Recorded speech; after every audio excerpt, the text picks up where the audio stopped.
Sigale. Allahu Akbar. Maashina gurguddaa akkanaa qabna nu aqlii nama jedhamu qabna. Waan kana utuun isinii haasa'e illee bareedduudha. Ankoonnumu salaamu alaikum warahmatullahi wabarakatuh. Allahu Akbar. Barakadda. Maal jennare? Aw Yaasiri fi Yaas. Indeemina ustaaza. Anillee gaaffii takka qaba. Ejje. Ifama. Nama tokkotu gaaf takka na gaafate. Rabbiin kun maaliif nabiyyi yeroo yerootti amma ammatti maaliif ergaa oola? Nabiyyi jalqaba ergee sunummaan dhaamsa walii abbootirraa gara abbootitti maaliif dabarsee hin dhiifne? Maaliif amma ammatti yeroo yerootti xiqqoo addaan dhaabillee ta'u maaliif nabiyyi dila kana erguun barbaachisee jaan? Mee waan kana akkam jetta? Sila sitti meen ture bara. Mu'azziniin baay'atu siin jedhe. Hayyuun hin baay'atu biyya keessa. Hayyuuni hin baay'atu. Hayyuun xiqqoodha. Namni hayyuuni namni jaamman guddummaadha nama xaraarsu laga gama utuu namni miliyoonii meeqa darbattee nama haasaa beeku laga tarkaanfattee leexee waan mata namaaf nama walitti taraarsu. Amma ambiyummaan nutti hin himamne malee yoo inni safara hunda keessa jiraate maalitti beekta tokko. Lammaffaa maaliif hin siin jedhe seete kana. Rabbiin mujaddida gisee hunda erga waggaa 100 keessaa tokkicha. Maaliif ergee isa jedhu isa kanatu ofiin silaa ani namaa eessaan dhufe aqliin kun eessaan dhufe maaltu na fide boroo eessaan dhaqa sigalee namni waan ganama facaasee galgala murata waan ta'eef akkamiin ta'uudhaa ta'a maaliif na fide yoo ana beekilaa warra kana gaafii kana gaafatu dhiyeenya kana hindii keessatti gurbaan tokko haadhaaf abbaa kasasee himatee mana murtii dhaabee jira. Manni murtii inni dhaabe immoo maaliif na dhaltanii jennaan meeqaalaa hindiidha hinduizimiidha isayyuu maaluma jedhanii itti mallaata amma firdi beetii qabee jira dubbii jira mana murtii qabee jira maaliif jennaan jiraadhuu jennaan hin barbaaduu jedhe nyaachuus jiraachuus nama ta'uus fuudhuus barachuus cinqamuus waa tokko hin barbaaduu jedheen maalum namna argattanii jedhee si wanjalanyaadha eenyaadha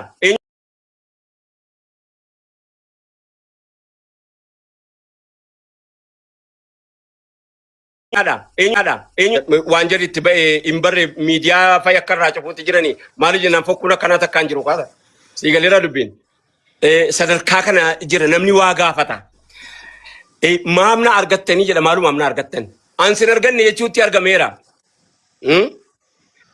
siigaleera dubbiin na addunyaan kun wanni sin keessumsiisaa jirtu waan dinqiiluwaadha haa ta'u bareedaadha namni tokko ambiyaa qofaa miti amma fakkeenyaaf Abu Mu'az ambiyaa bakka bu'eeti kan inni hojjetu. Da'waa ambiyaa jechuun da'waa Nabi Nuh jechuun da'waa isa kana waamicha Nabi Nuh jechuun isa Abu Mu'azaatti itti jirtu kana garee keetti wajjiniin. Waamicha jechuun kan Nabi Daawud isa kana, kan Nabiyullah Lut isa kana, kan Nabiyullah Idris isa kana, kan Nabi Yasa isa kana, kan Zilkifl isa kana, kan Daawud isa kana, kan ambiyootni hundi warra kitaaba afran kenname Muusaadhaa fi warra gurguddaa kitaaba afran kenname ala ambiyoonni hundi da'waa kanaaf ergame malee akka kootiif akka keetii akka namoota biraa jechuu kooti dhiifama masjida keessatti ol lallabaa jedheeti miti masjida keessatti ol lallabuu jechuun ofitti asii yaa ol labarnu bakkeetti gadiyyuu hin beeynu miti tokko kana lammaffaa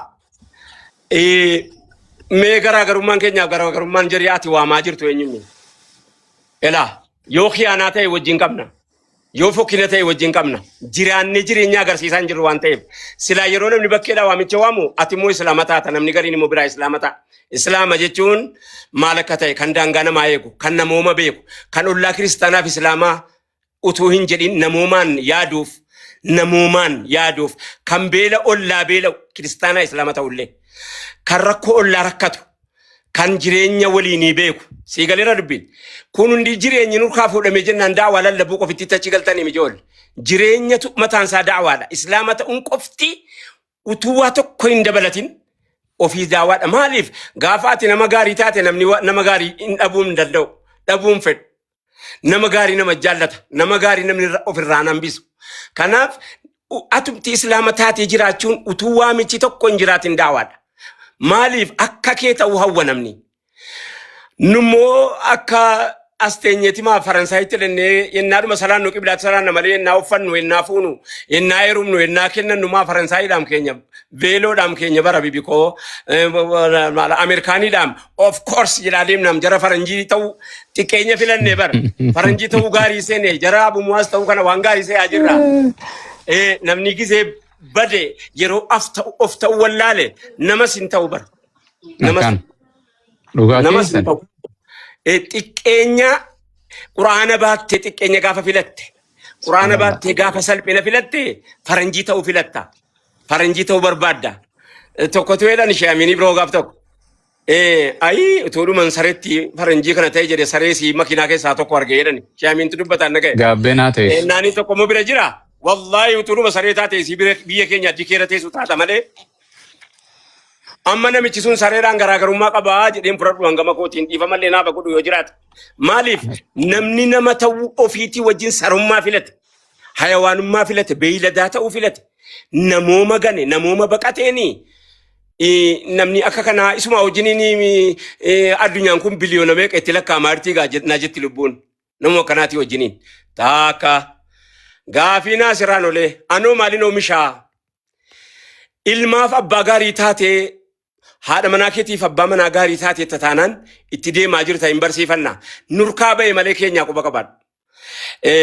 Warri waa sakatta'elaa gaafa mangoliyaan maali gaa taasaa gurguddaa ta'a laata haa ta'u rakkoon qabu.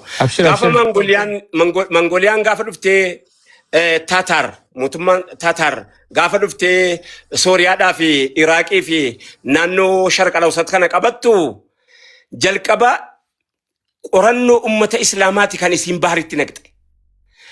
Akka jiruuni laga Ifraat kana qorannoo ummata islaamaa kitaaba ulamaa islaamaa ajjeeftee fixxee kaatee mataan namaa tabba ta'ee areenni namaa gaara ta'ee tabba ta'ee gubamee bara areenni gaafa san dhufanii mas sadarkaa mas gaanutti hamma dhufee Seyfaddiin Quxuzii fi Ibnu Taymiyaanii fi Malika Zaahir Biibarsifaan booddee ijaaranii maal godhanii ka'anii uummata kana uummata Tataar ofirraa cabsanii Ibnu Taymiyaan keessa jiru ofirraa baasanii malee lola Anjaalut kan jedhamu kan beekamu lola gurguddaa isaatii taarika gurguddaa isaa keessatti warri qara'uun qara'a.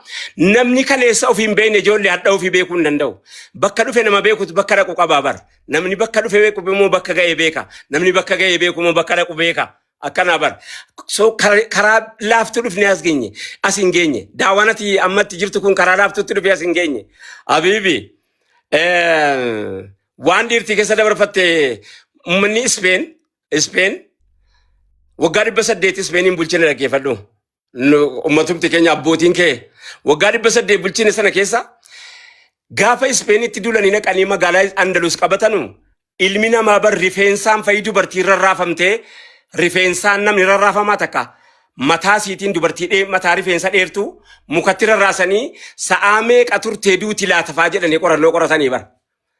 Akkatti duuneef haa beeyna maal yoo akkatti jiraannullee wallaalle akka duune wallaalle. Kanaafi namni kaleessa isa akka dabarfate beeku amma anoo maalin ta'ee dhiirtii mana tsariidhumaatti kaajette kanaayyuu dhiira ta'uu ishee gakkenne. Ani immoo kophee namni kaate abba koo maal akka goonen sitti dhaggeeffadhu heddeetti ban maalan kana mana tsarii kaayadhaa yoo ofiinuu nan arga. Baate irraa baaste anas reema. Ibiddanatti qabsiise dhaga'iigaa. Dhaga'i sitti naasaa sabriidhaan na dhaga'i irra fuuyyoo baasa. Terjoosa si biraa deemu dhiifama ishii. Rafaa jiranii laata ijoollee tokko duuba sana rafaa jiranii. Dhaga'iigaa biyya keenya keessatti waan hojjenne jalqaba atofii keetiin diina naasiraa roole atofiinuu xalaata. Nama ofiin xalaataa jaarsummaan qabu namni ofiin diina ta'e bar eenyu si araarsa. Akkatti diina taateen sitti hima. Waan dhoskaa miti siyaasaas miti immoo. Waan dhoskaas miti immoo. Biyya keenya keessatti tumtuutu jira biyya keenya keessa. Warra waa gartee hogeeyyii abbootii koo jira.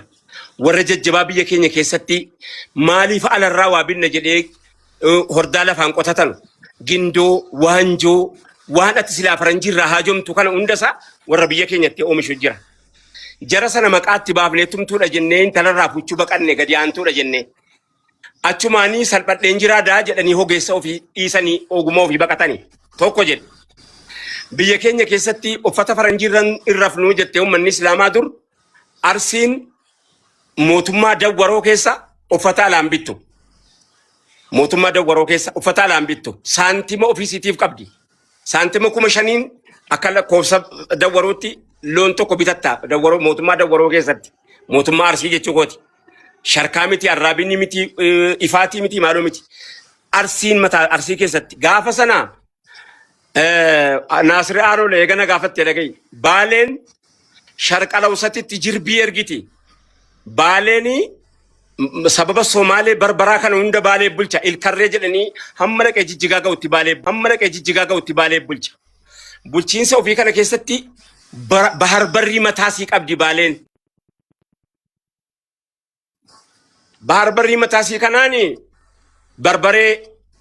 barbaraa jechuun achi ka'uyyuu dhabu waan hin beeku garuu barbaree jirbii muuzii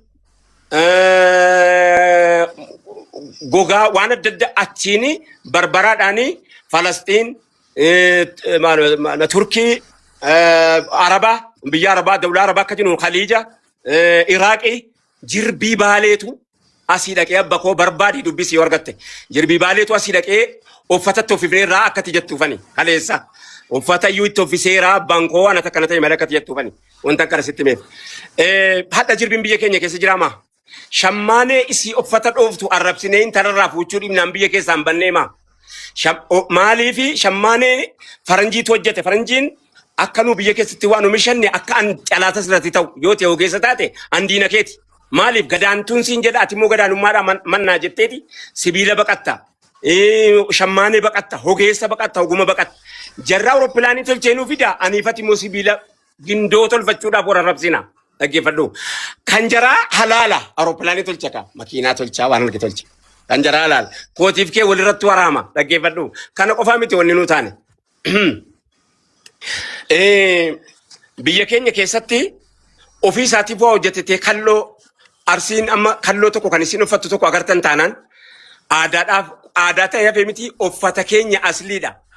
Hadha faashinii Joorji Buush, faashinii Tiraamp, meekaappii jara, qodaa meekaappii jara Abumuwaas kanatti oomisha, Tiraampitti oomisha.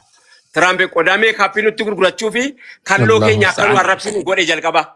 Ani himnaasinaa rolee diinqattol deebinee kalloo keenya arrabsine, jirbii keenya arrabsine.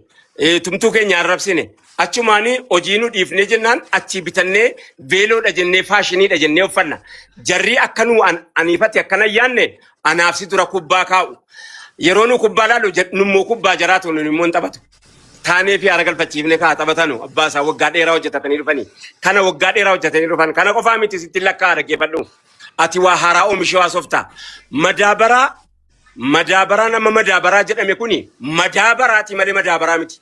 Madaabaraa jechuun afaan Oromoo beekta. Naasiraan olee afaan olee beekta. Mucaa maqaan keenyunni. Nasri. Mucaa dargaggeessa. Nasriidha. Nasraddiin. Dhaga'i. Madaabaraa jechuun godaannisa yeroo jechuun. Haasaan kun guddatus dhaggeeffadhu. Eega qabsiiftee. Madaabaraa waggaa 30 dabarre jireenya keenya keessa agarre biyyi keenya madaabaraa hin facaasu ture keessatti naannoon dhiyaa kun maaliif Baalee Farsii keessa iyyuu madaabaraan Baalee qofatti jira sababa qamadiitiif jecha isaayyuu yuuriyaaf daappii miti kan jiru madaabaraa isa nagaa isa lafaan waan jenne bara dhufu immoo midhaan kennuu danda'u jira hadha madaabaraa biyya keenya keessaa balleessineeti madaabaraa Elon Muskiitii fi madaabaraa maal maqaa isaa namichatti sibiriinuu liqeessitu ribaanuu nyaachiftu kana maaligaa qe'ee jaraallee dhaqeeraani Bilgeet mana isaallee dhaqeeraan iyyuu Bilgeettu madaabaraa nuufi dabbaakoo shuuf biyya keenya keessatti madaabaraa alaafinnu kana Mallas Zeenaawii waan inni jedhee walii galee isa beeka dhaqanii walii galanii walii galtee faranjii wajjiniin haasa'aniiti madaabaraa Mallas Zeenaawii yeroo inni achi as feessu waan walii galan jira beeka kaa madaabaraan dhufe hadha lafti keenya sijaaraa haraara akka sijaaraa madaabaraa haraara yooti madaabaraatti facaafte malee midhaan tokko sitti hin kennu habbaa tokko sitti hin kennu ciisee amummata lafti hin kennu maaliif hin balleessine gabareen keenya gaafa sana dirqamaan fuudhe madaabaraasi dirqamaan fuudhee ka'ee أنا وانا نجر وانا نجانر كتاب الران دبيفني وانا كيسة جرون ست ما جرمل كتاب الرا إنهم تكونوا كتابة يودو بسورة ندس غبرين كني وان كفلوا ربي منا يدا كيسة تجامع كتابة إيه جتشوكو تفنسينجل وان مدابر لف ولا ما كسرة تكفى بريلي كيفوده لما فلفا أوفي وان إنهم بين دورين جريت فيدي لفا بلسيتي مدابرة لفا بلسيتي مدابرة حتى كونوا وقامي كابيتا